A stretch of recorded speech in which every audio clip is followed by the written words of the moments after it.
You are listening to Leaders and Legends, a podcast featuring some of Indiana's most fascinating men and women whose impact has shaped our state, our communities, and us. Join us as we discuss their imprint on our history. Leaders and Legends is brought to you by Veteran Strategies Incorporated, your local veteran business enterprise specializing in public relations, media relations, public outreach, crisis communications, and digital photography. My name is Robert Bain, Principal of Veteran Strategies, former Deputy Chief of Staff to Mayor Greg Ballard, and Communications Director for the Indiana Republican Party. I'm honored to be your host for our discussion.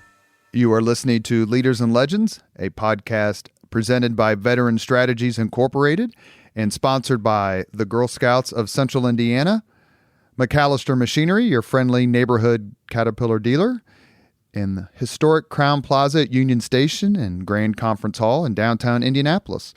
Today, our guest is the redoubtable, the renowned, the envied, at least by me, Eddie White. Thank you, sir. Thank you. I don't think I've ever been called those things. I've been called a lot of other things, but thank you. It's good to be here. Well, it's very kind of you to join us. We've been pretty heavy on government officials and business people and politicos, and I want to try to do more sports figures, and you're so well known. You've had such an incredible career. We're very, very grateful. Most people don't realize, perhaps, but maybe the more you talk, they will. You are not from Indiana. No. I grew up I'm a two-time Hoosier, and I'll explain that. I grew up in Wilkes-Barre, Pennsylvania, went to college there, Wilkes University. Well, though it was Wilkes College when I graduated from there, and then in the last 10, 12 years or so, it's now a university. Mm-hmm. So I don't know if I'm smarter now because I graduated from university as opposed to a college. And then the first time I moved to Indiana was to South Bend to work at the University of Notre Dame. And you'll be able to connect Wilkes-Barre with Notre Dame. Because of a certain football player. Well, there's Rocket Ishmael is one. Yes. And then the great, one of the great players of Notre Dame, they had those four legendary players that Grantland Rice wrote about back in the day. One of them was a guy named Jim Crawley, and Jim Crawley was from Scranton. But anyway, so I go to South Bend. That's the first time I moved to Indiana. And then I spent some time with your team, the Miami Dolphins, as their PR guy down in South Florida. And then I moved to Indiana a second time to Indianapolis to work for then Logo 7. And I've been ever since. So I am a two-time Hoosier and very proud of it. What brings you, I can understand obviously why you went to Notre Dame, and we're going to talk about that in a few minutes. But what brought you back after being here one time? What made you want to come back? Believe it or not, Wilkes-Barre, Pennsylvania is a small town. And I mean, in fact, when I got to Notre Dame, I had never been on a plane. In fact, I was in a situation where when I went to school at Wilkes, I lived at home. My mom and dad couldn't afford room and board. So I basically had 4 more years of high school living at home with my mother doing my laundry and stuff like that. And then my alma mater hired me. So I still stayed at home. So the first time I ever moved away in my life was to South Bend to work at Notre Dame. And I love South Bend. South Bend was small, just like Wilkes-Barre, but it was Notre Dame. But then the opportunity came up to be the head guy with the Dolphins. And I didn't want to leave because we had just hired Lou Holtz, and I knew we were going to win, but it was Lou Holtz that told me, in just the way Lou could, he said, he had that 1 year we coached the Jets, and he said to me, Eddie, right. You didn't want to get up one day, be 45 years old, and wonder what it was like to work in the National Football League. You owe it to yourself to go down there and try what it is to work with Don Shula, the greatest coaches of all time. So I'm like, okay, I got it. So I said, I'll give it a shot. And our athletic director, Gene Corrigan, who was just a phenomenal guy, said, hey, go down there, and if you don't like it, you can always come back. You'll always be part of the Notre Dame family. So went down to Miami, and it was a phenomenal experience. And it laid the groundwork for so many things that came after in my life. And I learned a lot because you go from being the assistant at Notre Dame to now you're the head guy. And I think so many of us who work in whatever field, when you're the assistant, a lot of times you look at the head guy and go, well, he doesn't do anything. He's always on the phone. When you're the head guy, you're the one that has to tell, the small little newspaper in Miami Beach that they can't have 4 credentials, they can only get 2, and you got to explain to them why. And you have to make the decisions of who gets to interview Dan Marino and who doesn't. And there's a lot of decisions you have to make. So I love the opportunity, and so many great things happened. I designed the press box in Joe Robbie Stadium our first year, and accomplished a lot that I couldn't accomplish probably any other NFL team because of our dynamic with Joe Robbie and Shula. But I never took to Miami. I'm a small town person. I'm the type of person that if we're walking down the street and you're coming this way and I'm going that way and I don't even know you, I'm going to make eye contact. I'm going to say, how you doing? or what's up or something like that. I'm not going to keep my head down or whatever. And I never took to Miami. I never took to South Beach. I never got into that thing. And I wanted to get out of Miami. And through a guy who ran the Super Bowl for many, many years for the NFL, Jim Steig, he had a friend of his, Jim grew up in Fort Wayne, a buddy of his from Fort Wayne named Tom Shine, had a company called Logo 7 on the east side of Indianapolis on Shadeland Avenue. And they were one of the oldest licensees of the NFL, but nobody knew them. People knew Starter. People knew Wilson. They knew Champion, but they did not know Logo 7 or where it was. And Tom was looking for a PR person. Didn't have one. And Jim Steig said, hey, there's a guy. He's a PR guy for the Dolphins. I think he'd be great. And Tom's like, yeah, but is this guy going to leave Miami and move to Indianapolis? And I met with them at the Super Bowl. And they said, I remember interviewing with him and this other guy. And they said, listen, you're going to have to move to Indianapolis. I'm like, no problem. I said, I love Indianapolis. I said, when I was with the Dolphins and I would advance the Colts games, that's when we had some city blocks that were just empty. Yeah. Remember, they were empty. And I love this. I remember going to Union Where the mall Station. Is now. Yeah, exactly. I remember going to Union Station at all those little shops in there, and I just loved the people. And then when I was in South Bend, years before that, I'd come down here for concerts at the Hoosier Dome. And so I always had great memories of Indianapolis. And I said, I'd love to live in Indianapolis. Moved here, and I've been here ever since. Many different jobs since then, but I've been in Indianapolis ever since. When you were young, when you were in college, what drew you to sports? That's a great question. I love sports. I wasn't any good at it. In fact, in high school, I remember trying out for our football team as a sophomore in high school, and my mother gave us the news that she was pregnant with my little sister. And so I had to quit football in high school and go work at the A&P as a clerk. That's a supermarket back east. Atlantic and Pacific. That's it. And I would, be a checker and all that stuff. And so instead of going to football practice after school, I went and worked at the A&P. And so I love sports and followed it and all that stuff. And then when I graduated, getting out of high school, I was going to go to Wilkes. And they encouraged me to take a class before the fall semester. So I looked through this thing and saw that there was this course called Journalism 101. And I thought, I always thought, this is how weird I am. You know me, but I am very weird. When I was a senior in high school. In a good way. In a good way. This defines me. As a senior in high school, I want to be one of three things, and this defines me. One, a disc jockey, which nowadays they don't have them, so if you're under 40, Google it. Disc jockey. Two, a sports writer. And three, I wanted to be a writer for Sesame Street. Now, that really defines me. I really think that defines me because I was fascinated with my mother having my little sister. I was fascinated by how people at Sesame Street can write things as adults to teach little kids. And I thought, boy, that'd be a great challenge. So I want to be one of those three things, which is bizarre. Are you more Bert or Ernie? I think I'm Oscar the Grouch. I might be the Cookie Monster, to be honest with you. That was a big piece of cake you had before we started. No. Yeah, it was true. But anyway, so I went to Wilkes, and I figured I'll take this Journalism 101, and I was hooked. When I learned, the who, what, where, what, when you write a release, and learned about public relations, and then realized that there was a thing called sports public relations. I didn't even know that existed. And immediately what showed up in the sports information office at Wilkes, they hired one student assistant, and I wanted a job, and they gave it to me. And I was their student assistant for my first freshman year. And then that parlayed itself into my junior year of the SID left to go do PR at a hospital, and this is a small school, 2,000 kids. The president, Bob Capon at Wilkes, said, you know what, let's just let Eddie be the SID as a student. That's the sports information director. Yeah, we'll save money, and you'll be the SID, we'll give you half a scholarship. Well, that was music to my parents' ears. Oh, my God, I'm able to go to school, and Wilkes is paying half. And did you get to move out then? No. I still lived at home. And so my senior year, I was co-sports director of our radio station. I was sports editor of our school paper. I was our school sports information director. I was a full-time student, and I wrote a column for the Citizens Voice, one of the three local papers in Wilkes-Barre. I was president of Journalism Society. So I had a lot going on, and but I enjoyed it, and I got the bug, and I made it a dream that I want to do this for a living. I want to work in sports. The ironic thing is, I made it a dream to work at Notre Dame.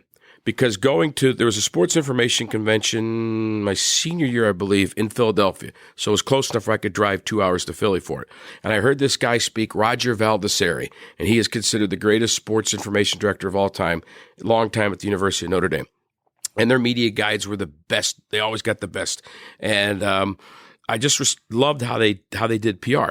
The weird thing was, I didn't really like Notre Dame growing up as a little kid. I liked Alabama because that's where Joe Namath went. But right. I respected Notre Dame for what they did, and I made it a dream of mine as a senior in college to someday work at Notre Dame. My game plan was go somewhere like a Villanova, Virginia for like 10, 12 years, be an assistant, and then maybe get to Notre Dame.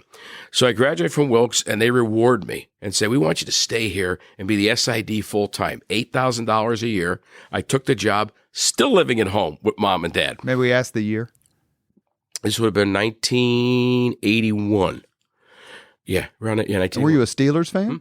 No. You were a Jets fan. Yeah, Jets. You were a Jets fan. And a Phillies fan. Because, right, northeastern PA, you're 2 hours from Philly, 2 from New York, so you got all the teams, and you got Philly and New York TV stations. And so anyway, that was my dream. That was my game plan.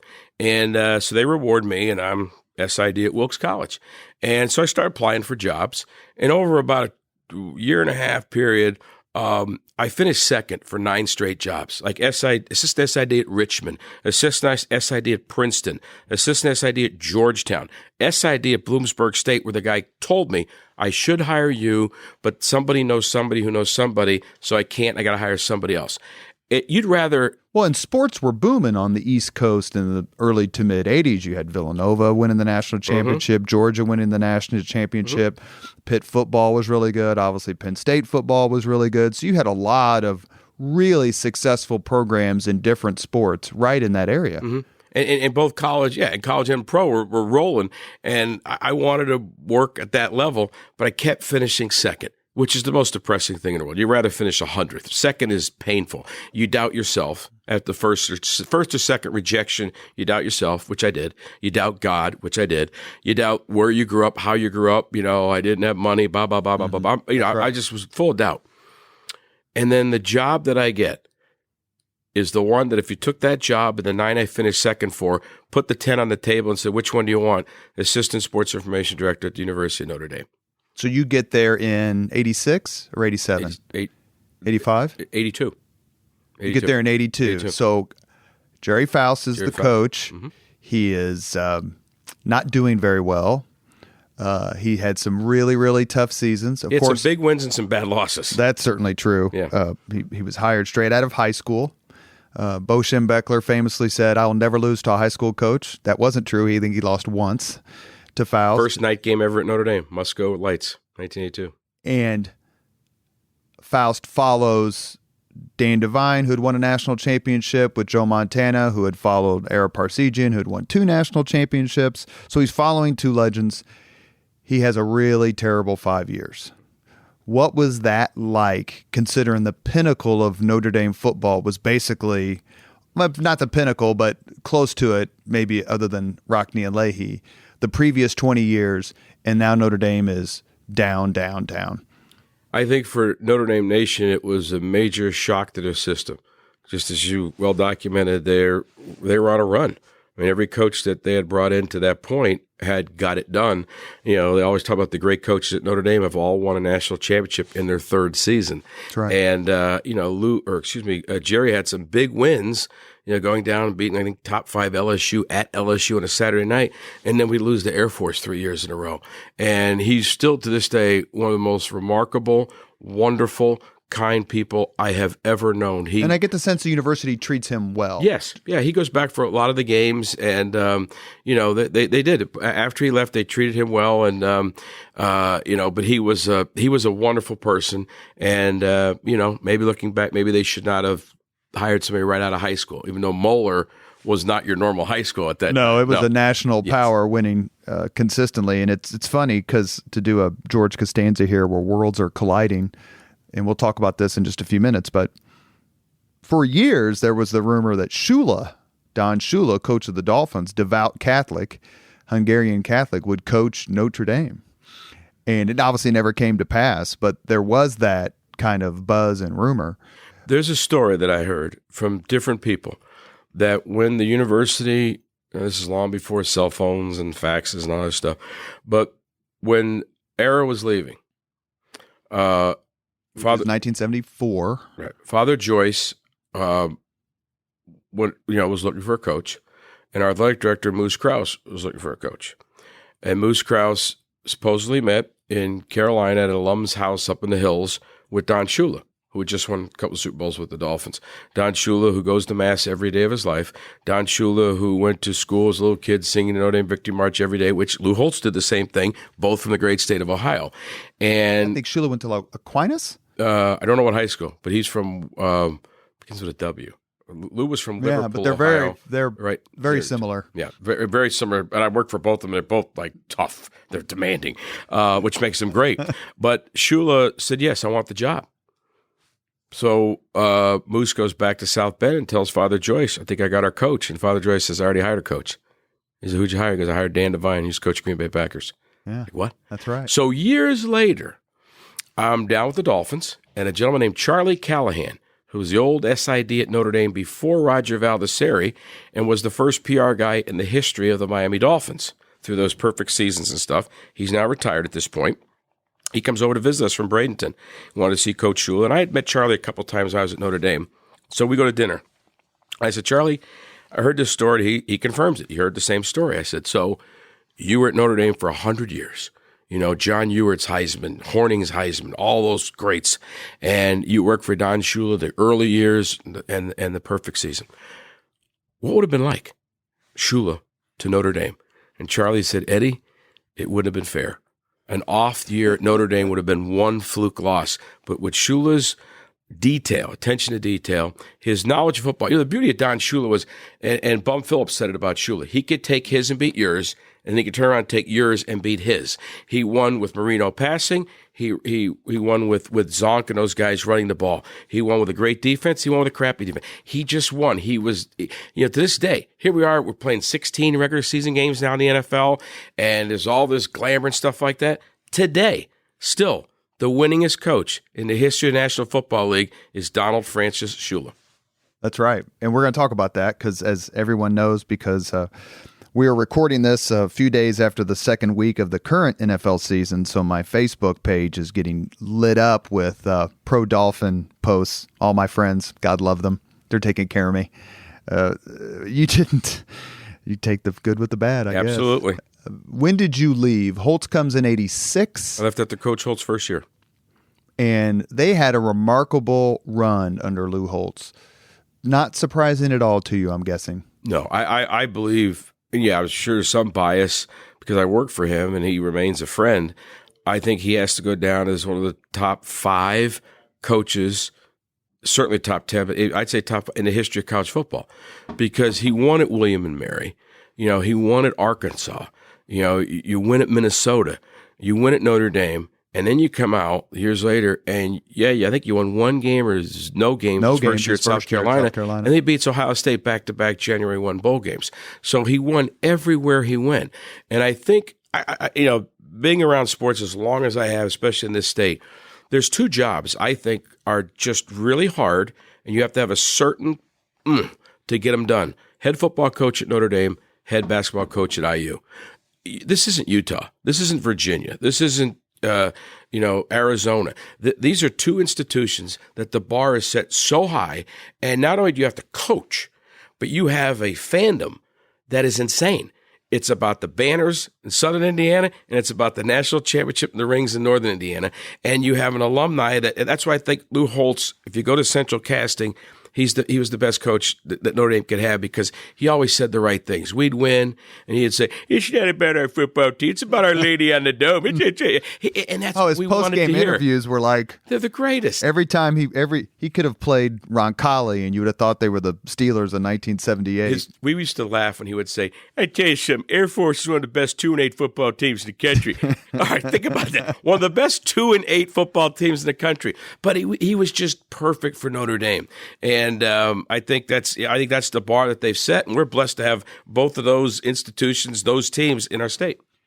You're listening to Leaders and Legends, a podcast presented by Veteran Strategies and sponsored by Girl Scouts of Central Indiana, McAllister Machinery, your friendly neighborhood Caterpillar dealer, and the historic Crown Plaza at Union Station and Grand Conference Hall. We're here with Eddie White, storyteller extraordinaire and beloved local sports and talk show figure. You were around for his first year, but you also got to be around Tim Brown, who won the Heisman in '87, I believe. What was it like to be around him? I've seen some interviews with him, and he just gives great credit to Notre Dame and just talks about how much of an impact it had. Beyond just Tim, let's make it about a different question. What was the impact of the university on students, on student athletes? Well, I'll go back to Lou Holtz. Lou has a line, and it's not a line, it's real. And when he talks to kids or their parents about Notre Dame, he said, this is not a 4-year decision. It's a 40-year decision. And if you talk to any student athlete that went to Notre Dame, they may not get it while they're there. They may not get it if they happen to be good enough to play in the WNBA or the NBA or the NFL, but they certainly get it once they get out into the world and you experience that Notre Dame network and what Notre Dame means to them. And I think Father Hesburgh deserves a lot of credit because this is kind of crazy in today's day and age. Father Hesburgh insisted that if they're so qualified, that Notre Dame would have professors of different faiths. He would love to have a mathematics professor who's Jewish, a philosophy professor that was a Muslim. And if the person was qualified, he had no problem if there was a professor who was an atheist. Father Hesburgh's view was, what good is it to put a Catholic bubble over Notre Dame? And all we do is Catholic, Catholic, Catholic, and then 4 years later say, okay, go out into the real world, which isn't Catholic, Catholic, Catholic. We have to prepare these kids to be successful in a world of diversity. And I think it says something when Father Hesburgh was an advisor to every president. And you think he still holds the record for the most honorary degrees. Yeah. And I mean, whether Republican or it didn't matter. I mean, they wanted his intellect and his view of bring people together. And, he knew football was important, but it wasn't ever going to be so important that we would cheat to win games or something like that. So I think he set the tone with Father Joyce. Then you make sure you have coaches that follow. So I think whether it's Tim Brown or Ishmael or Natalie Achonwa, who plays for us with the Fever, and she's a Notre Damer, they'll all tell you the same thing. There's something about that place that is so special. But when you mention Tim Brown, he has and I used to use this when I was with the Dolphins. Every year we'd play the Colts, I'd give the same note to our radio guy, is Tim Brown was the answer to a trivia question. The first play ever in the history of the Hoosier Dome. We moved the game because of the great Bob Welch. Purdue. We move it down here. Notre Dame's heavily favored, or at least we were favored, not heavily, against Purdue. And Purdue kicks off to Notre Dame. And Jerry put this freshman back there to receive the opening kickoff. That freshman fumbled the kickoff. Purdue went on and got 3 points, not 7, but then went on to upset Notre Dame. That freshman, 4 years later, would win what is now Notre Dame's last Heisman Trophy. It was Tim Brown.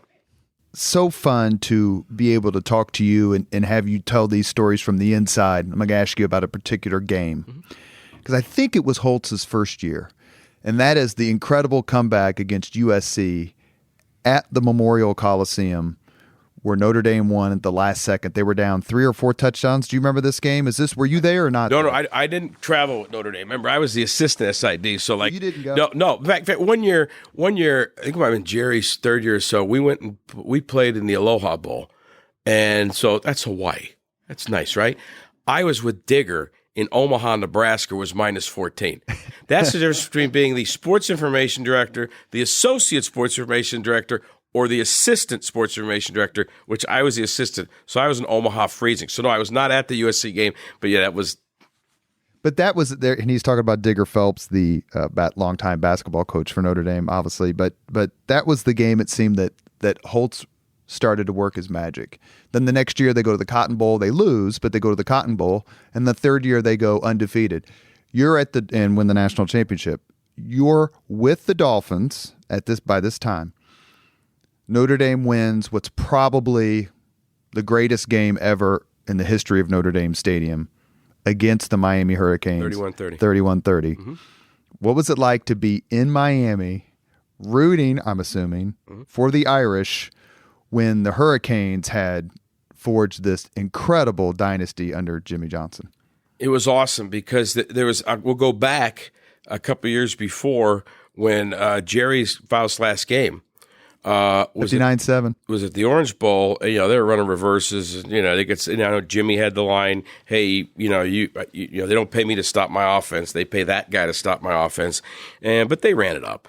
And what I remind people, that was in late November was that game? Usually, yeah. So December, January, February, I believe. So 3 months later, the Notre Dame basketball team goes down to Miami. Miami was bringing back basketball at that time. In fact, they didn't have a place to play in, and they played at a place called the Knight Center. It was like a Rockefeller Center type place. So they put a court on a Rockefeller Center place, and I think it was Bill Foster was the coach that came back to restart the Miami program, and we beat them in basketball. I don't know if we beat them by 70 or 60 or 50, but if anyone now post game. Digger, the player, said, no, we just played well. It was nothing to do with the football game 3 months before. I will tell you, it had everything to do with the football game the 3 months before. Those basketball brothers played that game for their football brothers who got embarrassed 3 months before. So you're going to run it up on us in football, we're going to run it up on you in basketball. And then a couple of years later, here's Miami and Notre Dame, the Catholics versus convicts, the whole thing. And I'm down there reading the Miami Herald every day and the Fort Lauderdale paper and Palm Beach paper. And I'm praying, if you're ever going to win one game, you have to win this one or my life is going to be miserable. And I believe we were on the road because the team got in. I think I remember watching it in my hotel room around the road. And it was just, I think it was Pat Terrell that knocked the ball down at the end in the end zone. The 2-point conversion, Pat Terrell. Yeah. And it was, it gave me bragging rights for a while. But I used to love when Notre Dame would play. Notre Dame would play Pitt. I'd bet Marino a bottle of wine on the game. And but it was, Notre Dame is, the beauty of Notre Dame is half the people watch them to see them win, and the other half people watch them to see them lose.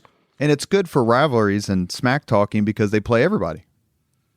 I mean, they're getting ready to play Georgia. We're dating the podcast, but they're getting ready to play Georgia. In a couple weeks, they're going to play Michigan. A few weeks after that, it's USC. A few weeks after that, it's Stanford. See, I'm old school, though. I wish, and I understand, God, I understand it. The times have changed. It's not like it was when I was at Notre Dame or even when I was with the Dolphins. And I'll converse now with PR guys for teams and that are younger and how things are done differently. But I was trained by we can now have Twitter and cell phones and podcasts and all sorts of stuff. At the end of the day, it's about relationships. That does not change. And I encourage young people to put the damn phone down and look people in the eye and talk to them and build relationships. You don't have to put a wall up between you and the media. You can meet them halfway. And I just think that I wish Notre Dame still played Purdue every year in football. I wish we still played Michigan State every year in football because there was something cool for those fans blue-collar fans who live in northern Indiana or outside Lafayette or outside East Lansing who forever have gone, who I was there for the 10-10 tie in 66, that they could go. There was something. I mean, I don't want to see New Mexico. It's probably a lovely university. I don't want to see New Mexico play Notre Dame. I'd rather see Purdue play Notre Dame or Michigan State play Notre Dame. We could rekindle the memories of, I was at the game at the Hoosier Dome, or I remember the year Jim Everett did this or whatever. New Mexico, Penn Notre State. Dame. Penn State. Those Notre Dame Penn State games were great. Games in the snow. I mean, Alan Pinkett running for the pass from Meyer to Rick Meyer. One of the great. Was it Bettis? It was Bettis or Tony. I mean, that was one of the greatest games. I always said I think one of the greatest games I ever saw with my own eyes at Notre Dame was a loss. It was the loss to Boston College. And when I went to Reebok, I worked with all the NFL coaches, so I became good friends with Tom Coughlin.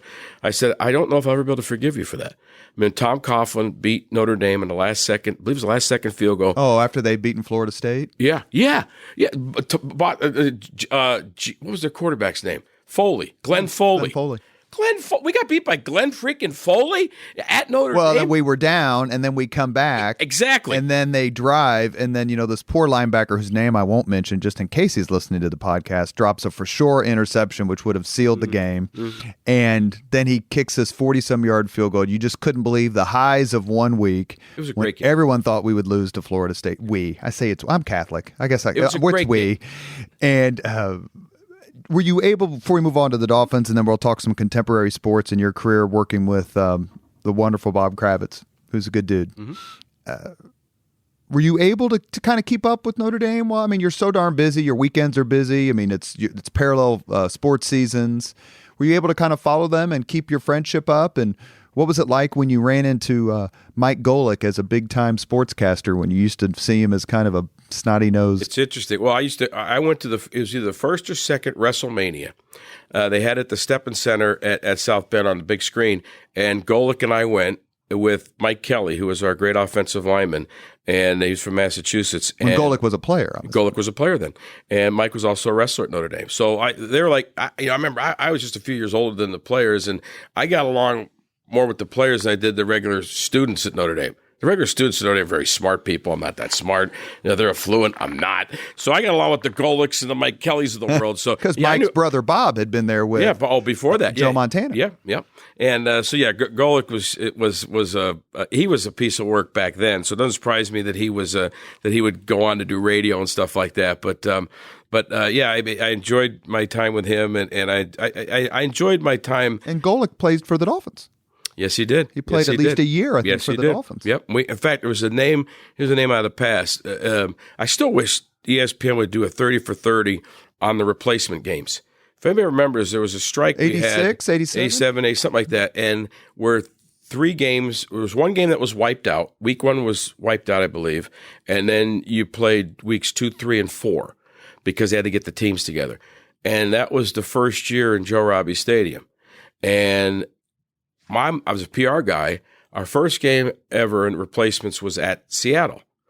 And I'm up there all week advancing. So I don't even know who the hell's on our team because they're practicing all week. And my assistant's in Miami. I don't even know who the hell's playing for us because it's replacement guys, all new guys.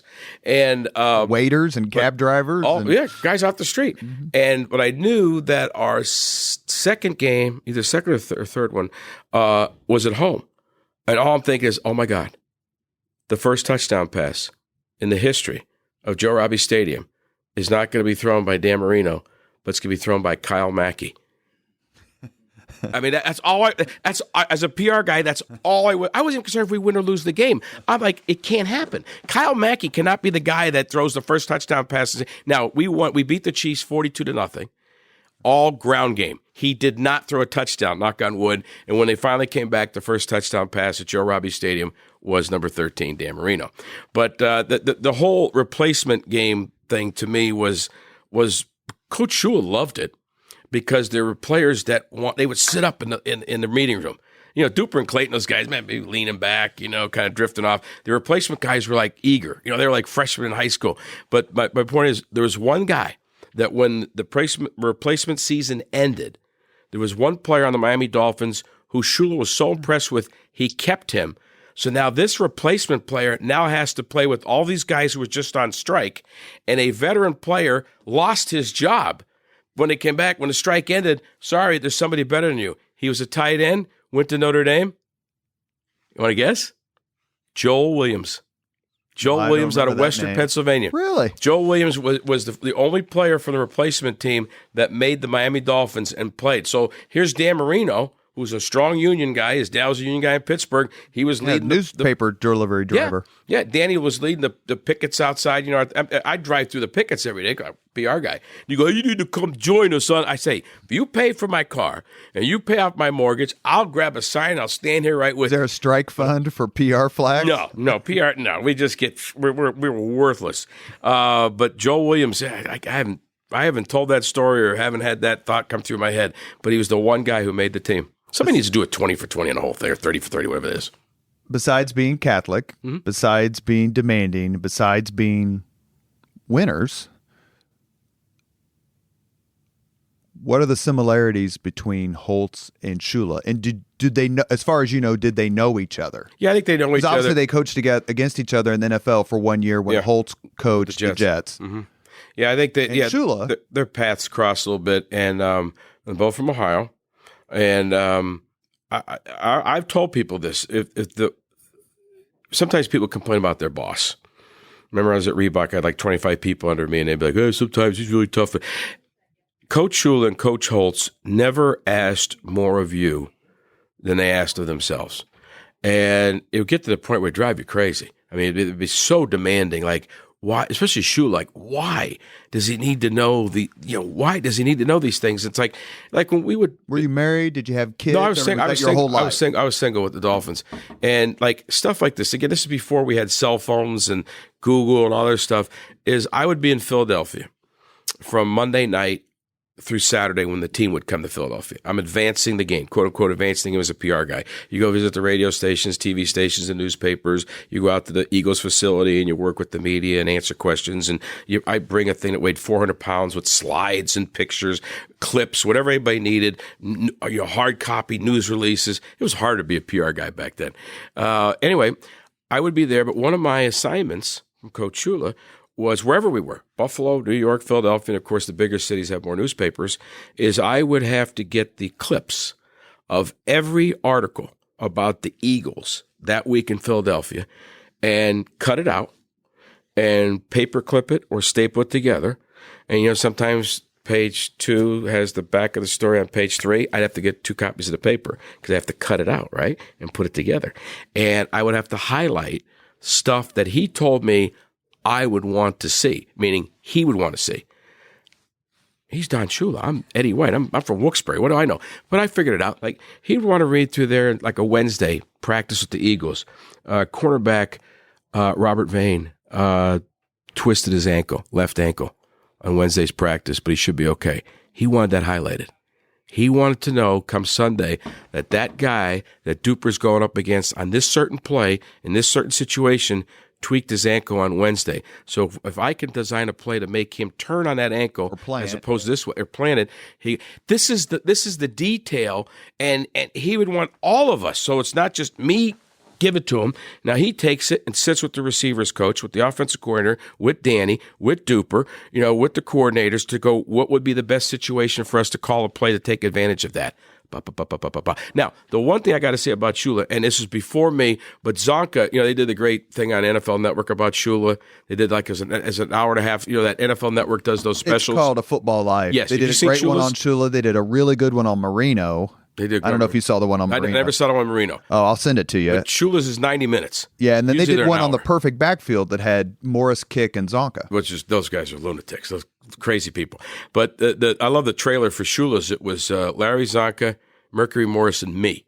I mean, who doesn't belong in that group? but the best story was Zonka telling the story that they're going out to Oakland to play the Raiders. They'd never beaten them out there. And Zonka finds the Raiders playbook and gives it to John Sandusky. He says, you got to give this to Shoes. I just found the playbook. This is for the game. We could use this. And Dolphins get killed. So they're on the plane coming back to Miami, and Zonka goes up to Sandusky and says, what the hell? Did you give the book to Shula? And he says, yeah. And he goes, what did Shoes say? Shula said, throw it in the garbage. We don't win that way. That's cheating. Sandusky was the offensive line coach. Yeah. Think about that. Which is why Shula called Belichick Belichick when they asked him about it. The Don Shula, the winningest coach of all time, every one of those wins, he did it with integrity. Talk about, please, tell this story because it's one of my favorites, about Shula preparing the team, I think it was against the Los Angeles Raiders, and where he decided to have practice in the walkthrough. Yep. When we played on the West Coast, Shula would always come out 2 days early to get the guys acclimated time-wise. So we're playing the Raiders in Los Angeles at the Coliseum, so they're going to come out on Friday, practice in Miami, and then fly. So they get in the evening of Los Angeles on Friday night. And the plan was we were going to practice at USC's practice field. And what we found out was USC was having their homecoming or something. And the guy warned me that when you come to practice, you may run into like 2 hours worth of traffic. So it would normally be from LAX to USC is usually not that far. But on this Saturday, which would be the next day we're going to practice, it's going to take you a long, long time. And it's going to be insane with all kinds of people having parties there at USC and then going out to the Coliseum. So I tell our traveling secretary, and he says, well, we'll talk about it when we land in Los Angeles. It's like 4 or 5, whatever it takes to fly to LA. Team gets in, we get to the hotel, and now we're going to have a meeting. And we're sitting there. I remember standing in the lobby with Coach Shula, our security guy, our traveling secretary, myself, and I'm telling them what I just told you. Hey, it's your call. I'm just telling you what the guy at USC said. It's not going to take us a half hour. It may take us 90 minutes. And the one thing about Shula is he hated wasteful anything. He's like, we're not going to waste that time. He goes, do they have a parking lot here? And so we got our hotel up, and I'm like, I didn't have a rental car. I was like, where's the parking lot?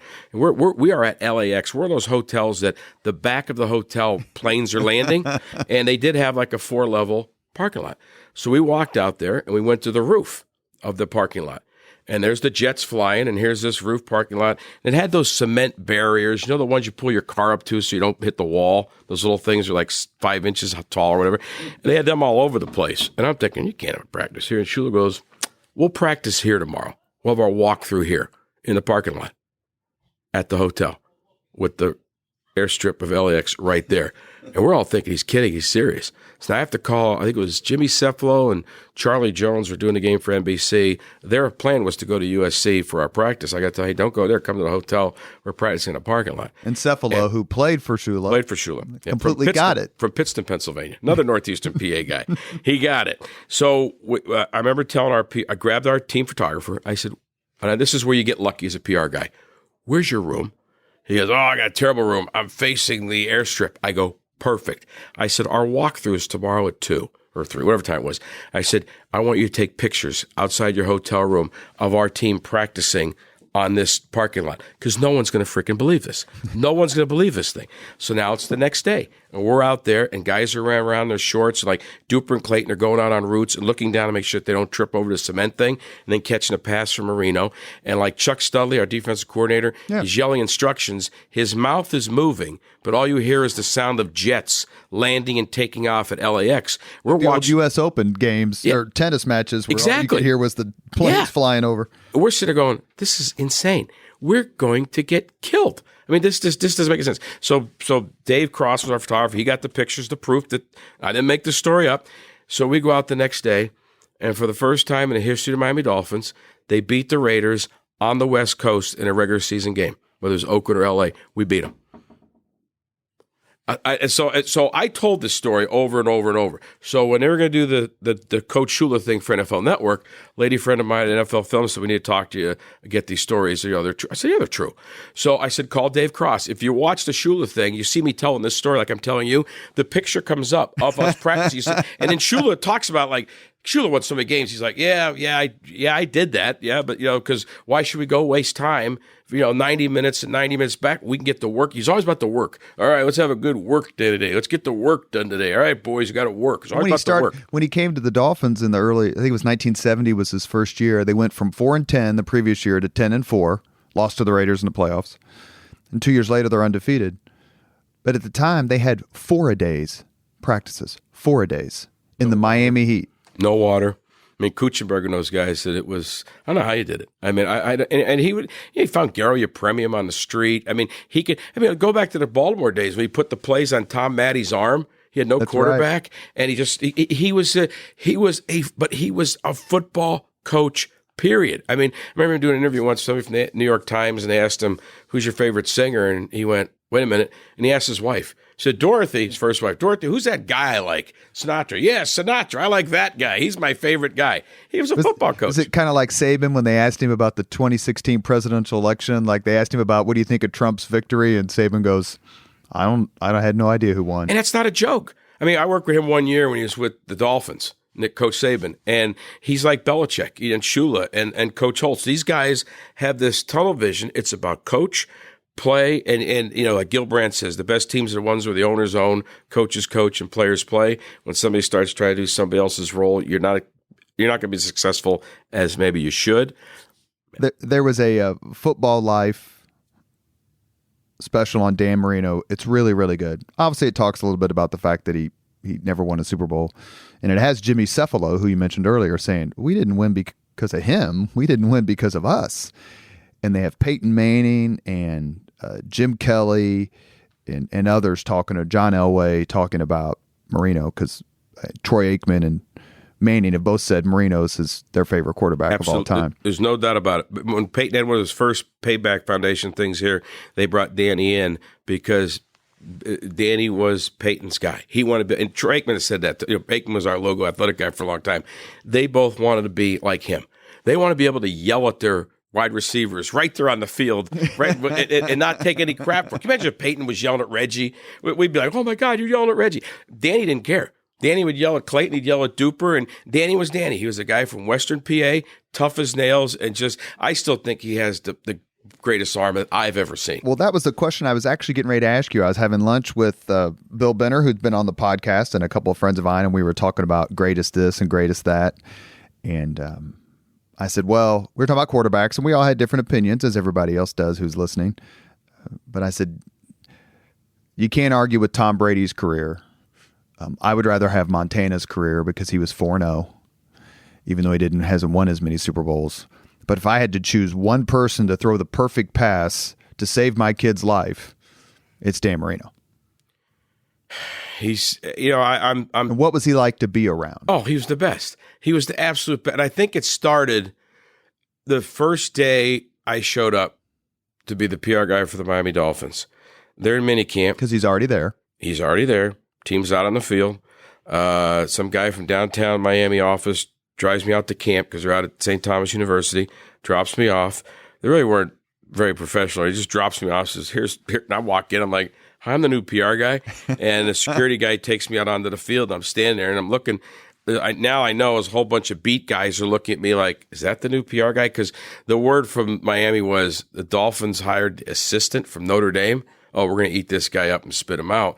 So I'm standing there, with a tie, and I'm sweating like crazy, and I'm hot. And these beat guys are staring me down, and I'm watching the field, and all of a sudden practice ends, and the security guy takes me out, and first he introduces me to Don Shula.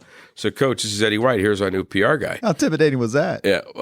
Well, it wasn't intimidating till he said, yeah, nice to meet you. Hey, Gene Corrigan called me, because Gene Corrigan, our AD at Notre Dame, had worked with Coach Shula either both at Kentucky or Virginia or somewhere in Shula's early career. And they were friends. And Mr. Corrigan had called Shula and said, hey, you're getting one of our best guys. You're going to like this guy. So he says, Gene Corrigan called me and told me, you're a good guy. You'll do a good job for us. So, try not to screw anything up, and hope you do a good job here. And he walked away. I'm thinking, oh, God, it wasn't warm, but okay. And he had that walk. He had that walk. He was just solid in the jaw. And he walked away. I'm thinking, man, it's Don Shula. So all of a sudden, the security guy says, you want to meet some of the players? I said, yeah. He goes, you probably should meet Marino. You're going to work with him a lot. I said, yeah, okay. So Marino comes over, and he's walking off. And I remember Stuart Weinstein was our security guy. He says, Dan, this is our new PR guy. And Danny had the look that now I know. It's the look that says, oh, God. This guy already has 10 interviews for me to do. He's already hating me. He had that look. And he goes, he's a big guy. He's like very 6'4", tall guy. Got the 220, tan, good looking, 230. It's like you, good looking, tall, tan. Oh, you're so and he goes, how you doing? How you doing, man? How you doing? He has that Western P. How you doing, man? Sup. So I first heard the word sup. It's really what's up, but he says sup. He goes, sup, man? How you doing? I said, I'm Eddie White, and the new PR guy goes, where'd you come from? I said, left Notre Dame. He goes, you left Notre Dame to come to this freaking circus? He didn't say freaking circus. And I'm like, yeah. He goes, man, all right, well, good luck. Hope you do well. I said, thank you. And he walked away, and I go, what was that? And the security guy said, don't worry about it. He's tough to, get used to. I said, okay. So all of a sudden, an intuition kicked into me. To this day, I can't believe I did it back then. I met some other people. Finally, I walked back in the locker room. I'm going to go in there, going to introduce me to secretaries and meet people on the football side of it. And I happen to walk by, and here comes Marino. And I said, Dan, he goes, hey, this is the new guy. How you doing? I go, good. I said, Dan, listen, I don't know what I can say on this podcast. I'll try to clean it up. But I said, Danny, you know what? I didn't call him Dan. I said, Dan, we're going to get along great. Because I said, I'm just a dumb blank from Pennsylvania like you. And I walked away. And I left him there speechless. He was like, because most people at that level, Peyton, we all like defer and we're all like nice. I went right at it. So you know what? We're going along great because I'm just a dumb blank from Pennsylvania like you. And I walked away. And I think from that day on, and then the years go by. I babysat his kids, and then when he got inducted in the Hall of Fame, he invited my wife and I to his Hall of Fame thing, which is his character. You keep hearing people about what he does for folks. He brought all his high school kids there, his high school teammates, his college teammates from Pitt, and of course all the great Dolphins players. He just had, and then with his son with the autism, what he's done in South Florida, he's just we were blessed. We were Logo Athletic. We had guys, Elway, Danny. Troy, they were Marcus Allen, they were guys. But, if you were in a foxhole, you want John Elway and you want Dan Marino in your foxhole. But the arm, it's either him or then there's my youth. It's Joe Namath, both from Western Pennsylvania, as the great quarterbacks seem to be, right? Montana, Kelly. Have you seen the show where they bring Kelly and Montana and Marino on together? And I think Namath is on. I'll send it to you. It's really good. It's funny because Montana says, and then we'll fast forward to Indianapolis here, but Montana, they're talking about the new rules. So this is just the show is just a couple of years old. Montana goes, well, the only person I'd rather see throw the football under today's rules is Dan Marino. And gives him that big, great compliment in front of all his peers, all Hall of Famers. And obviously Montana had beaten Marino in the Super Bowl, but that was high praise. And if you read this, if you watch this, this TV show, you see that Brett Favre say the greatest pure passer of our generation. And it's, as a Dolphins fan, it breaks my heart that he didn't win a Super Bowl, even though I'm very happy they beat the Bears. And he the wasn't following mobile. Year. I mean, if you looked at his knee braces and stuff like that, I mean, he could move quick to his right or left, get a step, and just stand there. And I used to tell people, we're on radio, so nobody could see it. So imagine, raise your hands over your head and make two fists. When Danny would do this and go, this to the right, left, I'd hit my assistant, Jeff Blum, and said, something good's going to happen because he's going to audible. He sees something that, and Duper and Clayton are gone, whether it was the Orange Bowl or Joe Robbie, gone, touchdown. And, I still, to this day, one of the greatest things I have, the only game Danny ever threw 6 touchdown passes. He lost. To the Jets. In overtime. Ken O'Brien and Wesley Walker beat us. 51-45. Yep. Comes in the locker room, takes off the right wristband off his wrist that he just threw 6 touchdowns, slams it on the ground. I walk in right behind him.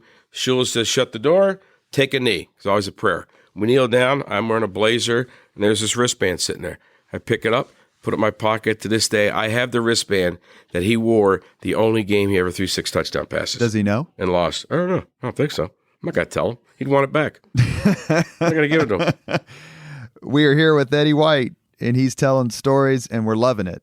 And we want to talk a little bit about Indianapolis sports, particularly your time as a sports talk show host with Bob Kravitz. Kravitz and Eddie. It was a rollicking few hours every afternoon. What was it like did you know Bob beforehand? And what was it like to venture back into the other side of kind of sports or sports journalism? It was scary. Because I knew Bob because I read him, but I maybe introduced myself to him because I was at Reebok then, like at a Super Bowl, because I had worked in various capacity, 26 Super Bowls in a row for the NFL. So I always see Bob there, and he's representing the paper that the city I live in, and so I'd say hi to him or something, but I didn't know him. What year is this roughly? I don't know. See, I've been here 9, 10, 14 years ago, maybe. That sounds about right. Something like that. And so, I knew of him. And at this point, Reebok had gotten purchased by Adidas, made a bunch of changes, and they were forcing me to go to Boston every week to work. I didn't want to move to Boston, but that's where the job was. And so, because I love it here. And my wife and me, we wanted to stay here. So I would be here on the weekends and be in Boston during the week. So I was looking for something here. And, and I'm a PR guy, so we're always behind the scenes. We're not on air. And I always thought I have a terrible voice and I swear too much. So I'm definitely not for somebody to be on the radio. And anyway, I get a call from a guy, Tom Severino, a guy named Kent Sterling, that worked with Jeff Smulyan. And they said, hey, they're going to start an all sports station in Indianapolis. And I'm wondering, okay, do they want a guest? Like they want to talk to Peyton, one of our Reebok guys, whatever. And they're like, no, we want to talk to you maybe about hosting a show. I'm like, what are you talking about? And they're like, well, we have Bob Kravitz. And that's the lightning rod. That's who we needed. But Bob can't do a show by himself. We need someone to be his foil, to play off him. And we don't want someone from another station. We don't want someone that people are familiar with from some other place. We'd like to get somebody who's ours, like new, that's ours. And we've been asking people, and we talked to a bunch of people, and they said, hey, you need to talk to this Eddie White guy. He knows everybody in his Rolodex and blah, blah, blah, blah, blah. And I'm like, wait a minute, no, my voice is terrible. And I swear too much. I can't do radio. So they said, well, just come in and do a fake show with Kravitz. So I came in one night because I'm thinking, well, the pluses are I could live in Indianapolis. And so we came in late one night at Emmis, and Bob and I did a fake show. They had like secretaries call with fake calls, and we were supposed to do it for 2 hours. I think we did it for like 45 minutes. And Severino came in with Ken Sterling and said, stop. I'm like, God, we're that bad? He's like, no, this is going to be great because you guys are different and you guys disagree on almost everything, and this is going to make great radio. Okay, You great. spent a lot of time and I've worked with Bob Kravitz on not a lot of stories, but several actually happily pretty big ones. He's got a terrific sense of humor, very self-deprecating, but you kind of stuck it to him in a fun way, like jabbed him and he'd write a column and have an opinion about something. I'd say, then there'd be 25 callers the next day who completely disagreed with him, and Eddie would and it was never like voice of the people, Bob. It was never manufactured. It was never, hey, what side do you want to take? Okay, I'll take the other side. There are many times we agreed on stuff. I mean, not many, a few. But there were times we didn't. And I had great respect for him. We became friends. We're still friends. But I thought our show was different because it was two guys who'd actually worked like in sports. I mean, he covered it for a million years.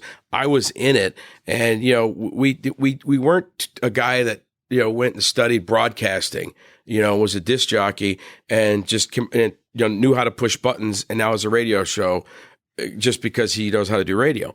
To me, I always called that Uncle Tommy radio. My Uncle Tommy is a mailman back in Wilkes-Barre. They'd be like, give my Uncle Tommy a show. He knows nothing about sports. He reads the paper. He's a fan. It'd be like giving him the microphone. He'll go, I think the Eagles are going to win the Super Bowl every year. It's like the old Ditka guys, Ditka, the Bears. It's like, at least with Kravitz and I. Kravitz is from here. He went to IU, so he had local ties, and I spent time at Notre Dame. So, and every time we made a point, I tried to reference something from my past, or he would reference his past, and support it with a story. And, and I'm proud of a lot of the crazy things that we did in, the couple of years that we were there. I mean, and it just ended because? Well, no. It ended because I don't know many things, but I do know sports PR. And I thought, and I said it on the air, so I'm not saying something I didn't say before, when the Speedway took its product off ESPN and went to Versus, I said it's the dumbest thing I've ever seen in sports marketing PR. That it's the second worst thing to happen to the track since the split. Right? Did anybody agree the split's the worst thing? We all agree to that. Sure. Non-fatality. Sure. Yes, exactly. But the second worst thing is if you have a sports product, where do you want to be? On what? I'll give you one guess. It begins with an E. Because if you're on ESPN, you got the Kornheiser show talking about you. You got Golick and Greenberg talking about you. You got Sports Center. You're going to get all this extra PR hits that you're going to get. I said Versus to me is Ohio State versus Michigan. What the hell's Versus? Where is it? Where do you find it? Walk into a sports bar in Atlanta. Are you going to see Versus? Back then. Let's go back then. And this is pre-Miles. Is this? Oh, wait, yeah, absolutely. Pre-Mark Miles and the current regime that rejuvenated the IMS. Absolutely. I'm not being negative about what is going on now. Back then. And that was just a stupid move. And I said it. And then Tom Severino dies of cancer. And they get rid of Kent Sterling, and new regime came in, and part of the new regime was some of the people at the track that helped put the Versus deal together for the track. So I remember Kravitz telling me, he goes, I think our days are numbered. I said, how could they be? We have the number one show. Somebody told me to this day we're still the highest rated 3 o'clock sports show ever, like for most people. And I'm like, how could they? And he was right, and they got rid of us. So you miss it? I miss being able to tell stories and comment on things that happen on a daily basis. It can't do that now because I work for the Pacers. I represent the Pacers and the Fever and everything here. So I can't do that. I do enjoy doing a Pacers postgame show. But sometimes I don't listen to a lot anymore because, quite frankly, I think, and again, it sounds so egotistical, I know a lot about the NFL. I know how things work. And sometimes there's people out there talking on the radio that never worked in the league, don't know anything about the NFL, and they're saying things that are flat out are aren't true, and I want to bang my head against the thing. So I'll listen to news. I'll listen to Howard Stern because, like you, he's a great interviewer, and I'll listen to 70s music. I told you I was weird. Yeah, we're going to ask you a question about music here in just a few minutes. As we wrap up, you're listening to Leaders and Legends podcast, presented by Veteran Strategies Incorporated, sponsored by Girl Scouts of Central Indiana, McAllister Machinery, your friendly neighborhood Caterpillar dealer, and the Crown Plaza Hotel, Grand Hall, and Conference Center at historic Union Station. I'm going to take a few minutes here before we get to the final questions. Rapid fire. You ready? Yeah. Your opinion. Uh-oh. Ready? Mm-hmm. Larry Bird in your all-time starting five. Larry Bird's one of them, right? No, I'm asking you. No, Did you put Larry Bird in your all-time starting five? Oh, God, yes. Oh, God, yes. Oh, yeah, him. And then you want the other four? Sure. Oh, brother. Larry Bird, Allen Iverson, because I don't know if anybody ever played hard forget practice. I'm talking about games. Every night, the guy played hard. Do it. Do it. No, do it. Practice. Practice? No, that's our buddy Jim Moore. Definitely Allen Iverson, Larry Bird. I love Wilt Chamberlain. See, I'm old. Wilt Chamberlain. You know what my favorite player was growing up in Pennsylvania? And I'm so glad I got to meet him. George McGinnis. When he was a Sixer. Oh, and I get here Sixer, and I get to know him. My wife knew his family, so I love George McGinnis. So I got to put George McGinnis in there. So, oh my God, I got George McGinnis, Larry Bird, Wilt Chamberlain, Larry and Allen Iverson, and you need a shooting guard. I need a shooting guard? No, I'm going with Pistol Pete Maravich. That's my team. We'll beat anybody. I don't care. We don't play position. You can't stop Wilt Chamberlain. Mac's going to be solid. Larry Bird, my God, Allen Iverson, and Pistol Pete Maravich. Who's your coach? Me. Oh, I'm coaching. We'll have to ask Shula and Holtz when we get them on the podcast about Eddie White coaching. People don't realize how great Wilt Chamberlain was. Wilt Chamberlain once, an NBA game is 48 minutes. Wilt Chamberlain for an entire season once averaged over 48 minutes a game. He grabbed 55 rebounds in one game against Bill Russell. And he doesn't seem to get the sort of, everyone talks about how great he is, but the most dominant physical specimen in the history of the NBA. True or false? Yes. I've asked Sam Jones, the Boston Celtics, won 10 rings, top 50 of all time. Who's the greatest player of all time? I thought he'd say Russell because he played at Russell. And I thought maybe he'll say Jordan. He said, it's the only guy in the history of this sport that said, I'm going to lead the league in scoring, did it. I'm going to lead the league in rebounding, did it. I'm going to lead the league in assists, did it. He goes, it was Wilt Chamberlain. The difference between Wilt and Bill was, these are the guys that play with him, is Bill Russell would step on his mother to win. They've all said he was a lion. Wilt was a softie. And you know, when in those great finals when the Celtics and the Lakers played each other, Wilt would stay at Bill's house when the games were in Boston, and Bill would stay at Wilt's mansion in L.A. This during the finals. Can you imagine that today? It never happened. Billy Cunningham said that Wilt was too nice. Yeah. He'd go up to dunk a basketball, then he'd pull it back and miss the shot because he'd break a guy's. He goes, he knew he'd break a guy's arm if he went through with it. Next question. Greatest individual performance you ever witnessed in any sport where you were there and saw it? Oh, my God. I wish you had given me these ahead of time. You're taking athletic, right? Sure. Because athletic. My goodness gracious. And let me throw one out because this is the one that I was kind of guessing that you may go with. And maybe you weren't at the Dolphins at the time. When Marino comes back from the Achilles injury, throws all the touchdowns to beat the Patriots. That was after me. What about when? I'm trying to think. Greatest athletic performance that I saw with my own eyes. Wow.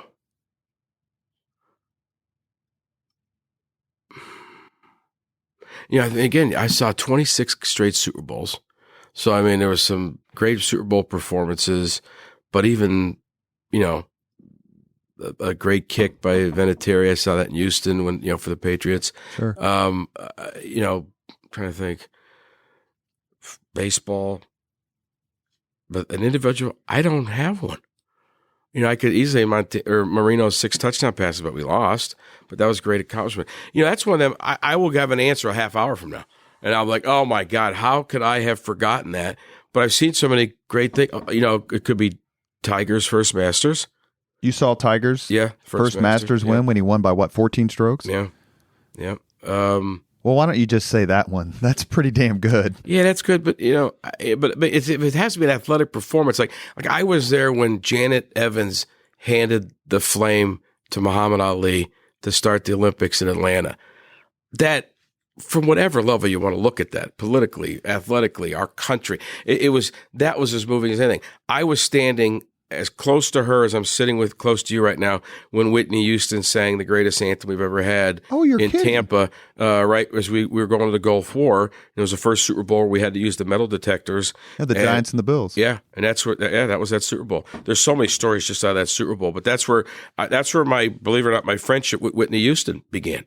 At that weekend, because we found out that her uncle played basketball for my grandfather back in the day, and we became friends till the day she died.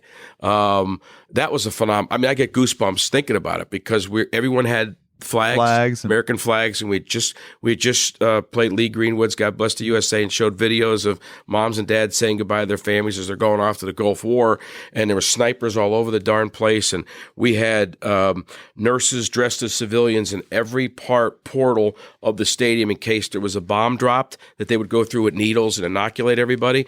I mean, there was so much emotion going on in that stadium at that time, and she stands up in that little 1-foot podium and delivers this anthem that, she sung it in the stadium, but it was played on it was taped. They all were, and it was the greatest anthem of all time. I mean, it was just one of the most moving moments of my life. So I don't have an athletic one. Well, no, those are all pretty darn good, and I guess I should note that future Mayor Greg Ballard was one of those folks being deployed. Wow. For the Persian Gulf War. Last question before we get to the 5 questions, because this is something I struggle with as a fan, just besides being psychotic about all my teams, like all fans are. What's the most you've ever felt sorry for a player? Which player, when they didn't perform or didn't come through in the clutch, did you just heart ache for?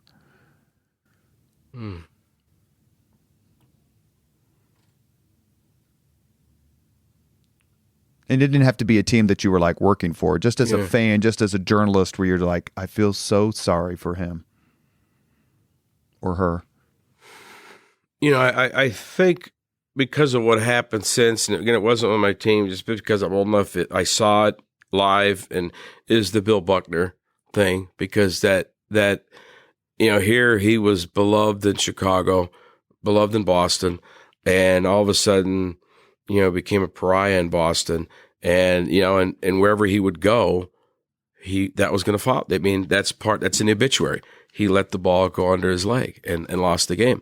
I feel Game 6 of the 86 and they had another World game Series against the other guy I feel sorry for. He didn't do anything we wouldn't do. Is the Bartman in the Cubs game? Yeah, I mean, everybody kills the guy. We all would have done the same. The ball was blowing. I had friends that were sitting in the same section that night. The ball was blowing back. It was going out this way. It was blowing back towards the field, and he didn't do anything that we all would have done. Tried to catch a foul ball, and this poor guy, what happened to him that night, what happened to him since, his family, both him and their families, and Buckner and his family, for what? Because the ball. I mean, if it was scripted and everything went the way it's supposed to be, like Chris Berman would say, it'd be professional wrestling, but it doesn't. That's why they play the games. That's why they play the games. A guy misses a field goal. Scott Norwood. That's what made me think of the question. Stuff happens. You were right there when Scott Norwood missed a field goal. I had T-shirts in my arm that said Buffalo Bills Super Bowl champs had the score on them. We were literally, me and the other guy from Logo 7 were about 5 yards as the ball's being kicked. We're 5 yards on the field coming from the opposite end zone corner. Buffalo Jills are right next to me. I was schmoozing with them. And I'm getting ready to run on. And I was going to hit Kelly and Bruce Smith. He was going to get Thurman Thomas and Marv Levy and get them on so because it gets exposure. That's where NFL licensee. We go running on the field. The ball goes right. We do a pirouette like a ballet guy into the tunnel. This is before eBay. Throw them in the garbage. And we said, run the shirts 2019 New York Giants. And then we got the shirts in the locker room because by the time we got them done, we got them in the locker room, and Hostetler put one on, and Parcells, and the Giants won. Pat Riley once made this statement. Tell me if you think it's true or false. If I had to have someone to take a shot to win a game, I'd choose Michael Jordan. If I had to choose someone to take a shot to save my life, I'd choose Larry Bird. I agree. I mean, I don't know if we've had a better. I mean, it's like this. You and I can go out right now monkeying around. We can make some putts. But if we needed a putt to save our life, we're probably calling a guy named Nicholas to do it. Same thing with shooters. You can get Stephen Curry's great shooters. All these guys are great shooters. But who has done it more times in the clutch than Larry Bird? If there is, I don't know of him or her, but I agree 100%. That's who I'd go with. We've gone on for a little over an hour, which is longer than usual, but we've really kind of only scratched the surface. So we're going to skip the 5 questions because we've asked so many sports-related questions. Pick one of the 5. Is this the 5? Is this the quick 5 or is this? This is the 5 that we end. You want all 5? Yeah. All right, we'll do all 5. You ready? Yeah. Go. What was your first job? Be working in the. Oh no, I was gonna say the A&P, but it was freshman sophomore year, like part-time job, right? Any job. Selling, carrying Cokes, selling at the circus. I was like a vendor selling Cokes at the circus. And how dumb was I? I'm a righty, so I used my right hand the whole time. So by the end of the week, my right forearm looked like Steve Garvey / Popeye, and the left was normal. So selling Cokes at the circus. Second question is, what was your first concert? Black Oak, Arkansas, Kingston Armory. Jim Dandy. Yeah. The lead singer. Oh. Yeah. Black Oak, Arkansas. Google it. People under 40, Google it. If you could recommend any book for someone to read, which book would you recommend? Oh, wow. That's a good question. There's a book that Father Hesburgh wrote with Father Joyce. It's about their journeys around the world. I think it's like Ted and Ned's Excellent Adventure. That's probably not it, but it's Ted and Ned something, where they went all over. Father in there anywhere? Yeah, all over the world. And the reason I like the book is you don't have to be Catholic to read the book. It's about the world and how simple people can affect the world in non-simple ways, and it's just a wonderful book. It's Ted and Ned, Father Joyce, Father Hesburgh, something. Travels. Chris Spangle is worth twice what I pay him to do this podcast. God love him. Travels with Ted and Ned. That's it. I like Ted and Ned's Excellent Adventure better, but it's okay. It's a good book. Keanu Reeves as Father Theodore Hesburgh. No, he's too young. No, I don't know. I didn't Jimmy Stewart. He's dead. Wait, I don't know who we'd get to play Father Ned and Father Ted. Eddie White. No. Oh, that profanity would come in handy. Mm-hmm. Fourth question. If you could witness any event in history, which event would you choose? Oh, wow. Non-sports. It could be sports, but maybe non-sports.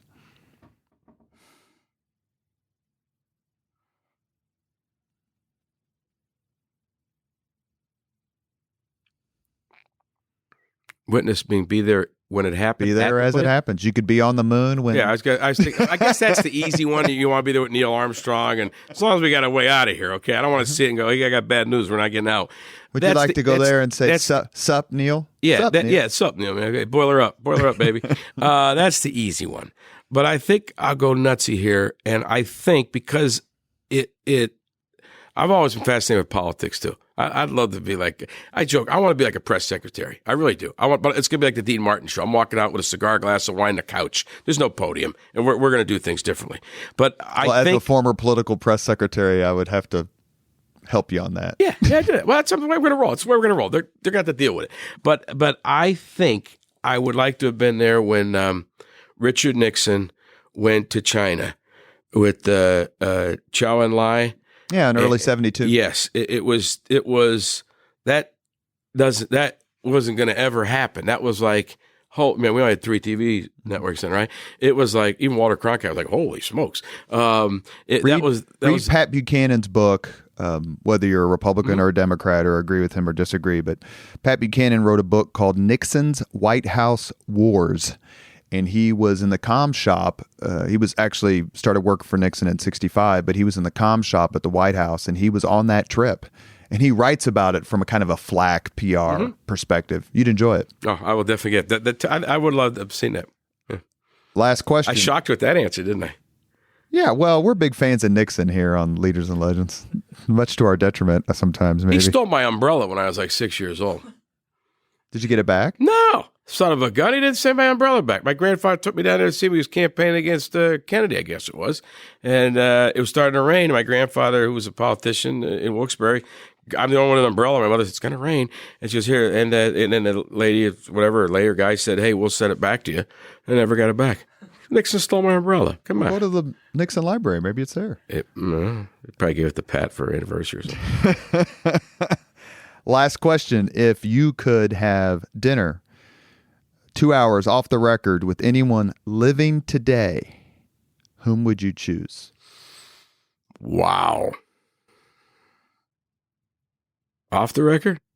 No one knows what you talk about, just the two of you. I think it's the president. Current or any of them? Well, I can only have one, right? Right, but you could choose another president, not just President Trump. No, I think it'd be President Trump. I would like to sit with him for 2 hours. Would you give him some PR advice? First, we're going to play golf, and we're going to play 9 holes. It'll be 2 hours. We got 9 holes, no Secret Service, no caddies, just the two of us. And we play golf. I chat. We've been absolutely and completely and totally blessed to have Eddie White on the podcast. I hope you will come back for another time. Oh, God. Yeah. Not just because you work for my two favorite football teams, but because you are generous with your intellect and you're generous with your stories. And for any of us who know Eddie, we know how much he does for so many people and organizations and charities that never gets publicized. And he does it because of who he is and his character. And we're just thrilled to have you. Let's do one around the Super Bowl. I got 26 Super Bowls worth of stories. We're ready. All right. Thank you, Eddie. I bet the Dolphins will be in there. Thank you very much for listening to Leaders and Legends, brought to you by Veteran Strategies Incorporated. If you want to contact us about this program or our menu of public relations services, please send us an email at robert@veteranstrategies.com. That's robert@veteranstrategies.com.